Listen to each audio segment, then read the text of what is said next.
इस सासू से वार्तालाप कर रही है। ये ठीक है, तुझ में इतना शक्ति है तो इस रणभूमि में इस महिषासुर से युद्ध कर। अब हसन मैं तेरे जैसे सुंदरी को तो मैं अपने पत्र रानी बनाता हूँ, तो मुझसे युद्ध करेगी तो ठीक है। इस रणभूमि में इस महिषासुर से युद्ध कर।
कदापि नहीं, सोच लो और बता लो। मेरे को प्यास करने वाला अभी तक न जन्म लिया है, न ही जन्म लेगा। महिषासुर इतना काल नहीं, चंद्रभूमि को माया की भूतों ही कर चला जाए। कदापि नहीं। तेरी शक्ति भूत के बराबर है और मेरी शक्ति अपार है। मुझे बच्चे तो ठीक है, इस रणभूमि में इस महिषासुर से युद्ध कर।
आपकी नाम इस दुनिया में महान हो गई माँ।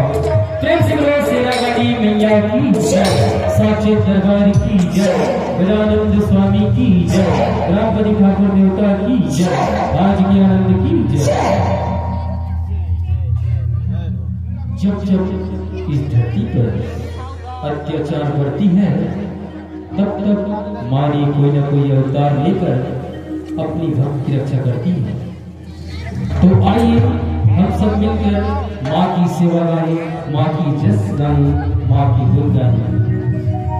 बोलो जयकारा शेरावाली दरबार की जय।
प्रेम से बोलो शेरावाली मैया की जय, साचे दरबार की जय, ग्रामपति ठाकुर देवता की जय, गदानंद स्वामी की जय, आज के आनंद की जय।